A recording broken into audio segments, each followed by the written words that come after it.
talk a little bit about pre-production, post-production, and then a few different types of montages within video recording. So starting with pre-production, pre-production is very important within the process because it lays out the necessary steps and storyline of what your project is going to consist of. I just have like a small example of just a drawing of kind of what a pre-production basic one would be like. Pre-production has 9 steps that take place, and then within that there are 4 important steps that are very important to the pre-production process. The first one is project proposal, which is just a summary used to promote or sell your project.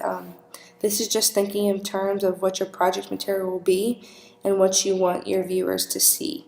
Next is your premise, which is a concise statement that sums up the story of your subject matter. This is just thinking why or what purpose your project serves to your audience. Next is your synopsis.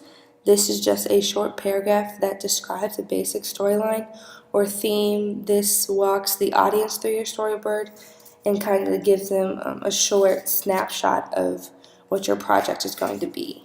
And then last is your treatment, which is a detailed summary of things such as the plot, characters, and scenes, which is how you plan on capturing everything also. So like what cameras or microphones or things like that you're going to use, and then like what camera shots and views and angles that you plan on using. Pre-production is needed because it is basically just a blueprint of how you're going to execute your project. Pre-production helps execution, time management, and budgeting of your project so that you stay on task. It's also needed because it lays out the necessary steps of your storyline and then just helps you stay on task as to what your project is going to consist of. Pre-production relates to the stages of production because it sets up the entire project for what you want to promote for the storyline, your script, and everything as that. It allows for a very smooth transition through the project step just so that you stay on task and you know what you need to add or take away or move around before you actually start your process so that you don't have to waste time when you're actually filming or recording. After pre-production would be your actual process of recording and filming and audio and things like that. After all that comes your post-production. Post-production is the process of a lot of editing and finalizing your project. This is when you tend to digitize footage, you edit film, you do color corrections, audio sweetening and composition, or transitions. This is just finishing up and sharpening your project. Within video editing, there is a process called montage. And montage is when you take an edited sequence of images shown together and then it creates a new and intense whole. Now montage is new for me this semester as I'm just learning it, but I found it to be really cool because I didn't really notice it before. And then after learning different types of montages and their purposes that they serve, it's neat to notice it within movies and sports events when you watch them on TV like ESPN and things like that. So there are 2 basic types of montages, analytical and then idea associative. And within analytical montage, there is something called sequential montage. And that is just condensing an event into its key developmental elements and then presenting them their original cause and effect within a shorter time progression, but you still show the event in the time order that it went in. I had a video, but my internet is not working within the hotel for some reason, but it was just kind of the process of a tree being planted, growing, and then dying. So instead of taking the years that it actually took for the tree to be planted, grow, and then die, it created a sequential analytical montage which shortened the time but still showed the whole progression of the tree being planted, growing, and then dying. Another type of analytical montage is sectional analytical. This just kind of stops a progression of an event and shows a specific moment. It's usually an emotional one, and it has a lot of quality to it. So this could be with a few seconds left in a basketball game, and the camera stops and just focuses on the basketball player shooting 2 free throws. So the time kind of stands still, and we're focused on that one moment in time of the basketball player shooting 2 free throws to win the game.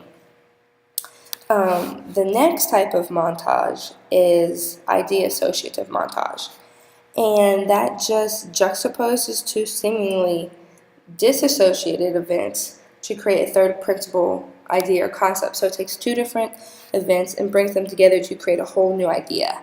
So within idea associative montage, you have comparison montage, which consists of succeeding shots that juxtapose to thematically related events to express or reinforce a basic theme or idea. So the video that I had to show, it may come up because, no, it's not going to, which it was loaded before, but it showed 3 gymnasts in the beam finals in Worlds of 1997. So it took 3 different characters, and it would show their events, and it would kind of bring those 3 girls together, but it would show each girl in a different order. So it would go from one girl to the next girl to the next girl, then back to the beginning, and show them going through the routines and then comparing them, which is cool to see, so that you compare the 3 girls and see like their events and how they did, so you can compare them side by side in a way. The next type of idea associative montage is a collision montage, which is when you clash 2 different events to express or reinforce a basic idea or feeling. So you combine 2 different images to generate a new idea. The one that I had a collision montage, you can see the video, but it's not going to play.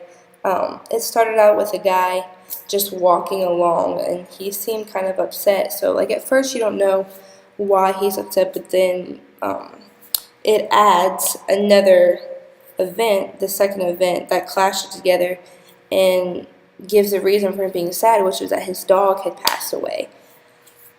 So it took 2 different events and clashed them together to reinforce a basic idea or feeling, which was this guy feeling sad and upset because he had lost his dog. So I've really enjoyed montage so far as like our project, and the project that we're doing for my group in the class is just a kind of a sequential montage of different areas within Cincinnati, so like downtown, and then certain parts on campus, and like Hyde Park, so it shows maybe like the whole day, like the sun rising to the sun setting, but it condenses that time just to show you the same sequential time period, just condensed. So I'm excited to kind of finish that and see how it ends up after we edit it and everything. So this is my explanation of pre-production, post-production, and video montages. Thank you.